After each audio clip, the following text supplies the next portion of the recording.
सर्वप्रथम तो रक्षाबंधन की बहुत सारी शुभकामनाएं। और जेल में ऐसे बहुत सारे बंदी हैं जिनके आज किसी कारणवश उनके परिजन, उनकी बहनें उनको राखी बांधने नहीं आ पाएंगे, तो ऐसी स्थिति में किसी भी भाई की कलाई सूनी ना रहे, तो मैंने उन बंदियों को आज राखी बांधी है। जेल में लगभग आज 100 बंदी ऐसे मिलेंगे मुझे, क्योंकि उन्होंने कल रात को ही बहुत सारे लोगों ने मेरे को बोला कि दीदी हमको आज कोई राखी बांधने नहीं आएगा, या जिनकी बहनें नहीं हैं, तो हम दोपहर के बाद में उन सभी को राखी बांधेंगे। आज रक्षाबंधन का पर्व है, ऐसे में जेल प्रबंधन द्वारा विशेष इंतजाम किए गए हैं। वहीं कैदियों को राखी बांधने आई बहनों के लिए विशेष व्यवस्था यहाँ पर की गई है। तस्वीरों में देखा जा सकता है कि हजारों की संख्या में बहनें अपने जो भाई यहाँ पर अपने कर्मों की सजा भुगत रहे हैं उन्हें राखी बांधने यहाँ पर पहुंची है। जेल प्रबंधन द्वारा ही यहाँ पर संपूर्ण व्यवस्था इन कैदियों के लिए करवाई गई है। जो बहनें आई है उन्हें फल तो पूजा की थाली उन्हें के द्वारा उपलब्ध कराई जा रही है। बाहर से लाने की किसी तरह की कोई अनुमति नहीं दी गई है। तस्वीरों में देखा जा सकता है तमाम लोग यहाँ पर पहुंचे हैं और जेल प्रबंधन द्वारा विशेष व्यवस्था यहाँ पर की गई है। हमारे साथ अलका सोनकर जी हैं, हम उनसे बात कर लेते हैं। जेल अधीक्षक जी हैं। दीदी, एक अच्छी व्यवस्था आज यहाँ पर की गई है, किस तरह की ये व्यवस्था की गई है?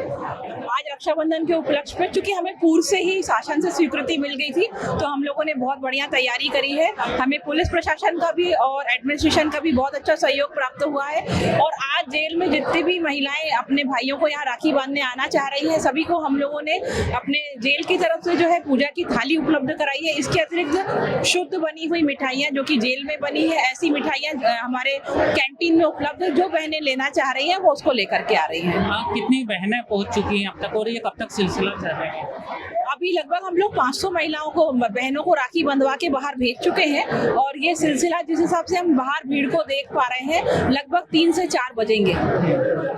निश्चित रूप से कहीं ना कहीं जेल प्रबंधन द्वारा यहाँ पर व्यवस्था की गई है। तस्वीरों में एक बार और बताना चाहूँगा कि यहाँ पर जो कैदी हैं, सजा याफ्ता कैदी हों चाहे जिन्हें उम्र कैद की सजा हो गई हो, वो भी कैदी अपनी बहनों से का इंतजार कर रहे हैं। लेकिन जो बहनें, जिन कैदियों की बहनें नहीं पहुँच सकी है, उन जेल अधीक्षक द्वारा उन्हें भी राखी यहाँ पर बांधी गई है। तस्वीरों में एक बार बाहर का नज़ारा और बताता हूँ कि यहाँ पर किस तरह से जेल प्रबंधन द्वारा व्यवस्थाएं की गई थी। हालांकि यहाँ पर बड़ी संख्या में महिलाएं अपने कैदी भाइयों को रक्षा सूत्र बांधने के लिए पहुंच चुकी हैं और जिन्हें कतारबद्ध बिठाकर अपनी बारी का इंतजार कर रहे हैं। कई महिलाएं अपने भाइयों का इंतजार कर रही है। कहीं ना कहीं ये साल में एक बार ऐसा मौका आता है कि इन महिलाओं को अपने कैदी भाइयों से मिलने का मौका, रूबरू मिलने का मौका पहली बार सामने होता है। हम कुछ कैदियों से बात कर लेते हैं। भाई साहब, आज रक्षाबंधन है, आपकी बहनों का बहन रक्षा सूत्र बांधने आएगी, किस तरह की खुशी होती है?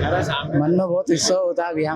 साल में एक बार बहन आती है, वो भी अंदर मिल पाते उस तो साल में एक ही बार मौका आता है जी, अंदर मिलने का साल में एक ही बार मौका आता है। तो हमेशा तो जाली मुलाकात ही हो पाती है। कब से बंद है आप? सर अभी मुझे 6 साल हो गए। किस केस में? 374। निश्चित रूप से कहीं ना कहीं एक कैदी हैं जो अपने कर्मों की सजा यहाँ पर भुगत रहे हैं और कहीं ना कहीं ये पहला मौका, साल में एक मौका ऐसा आता है जिसमें अपनी बहनों से रूबरू मिलने का मौका इन कैदियों को मिलता है। फिलहाल तमाम सुरक्षा व्यवस्था के बीच यहाँ पर महिलाओं को प्रवेश दिया जा रहा है और जो सुरक्षा व्यवस्था जांच करने के बाद ही महिलाओं को अंदर आने दिया जा रहा है। और ये महिलाएं यहाँ पर बैठी अपनी बारी का इंतजार कर रही है। इन्हें टोकन दिया गया है, इनका नंबर तब आएगा जब इनके अपने भाई को रक्षा सूत्र बांध सकेगी। फिलहाल तस्वीरों में एक बार और बता दूं कि यहाँ पर छोटे छोटे बच्चे भी आए हैं। हालांकि जो किसी पुरुष को यहाँ पर एंट्री नहीं दी गई है, सिर्फ माता बहनों को ही यहाँ पर एंट्री दी गई है। फिलहाल ये सिलसिला शाम 4 बजे तक चलेगा। कैमरा पर्सन भरत नरवरे के साथ सचिन शर्मा, समय नाउ, इंदौर। प्योर एश्योर दूध और घी, माँ के प्यार सा, मिलावट से दूर, भरोसे से भरपूर, प्योर भी श्योर भी।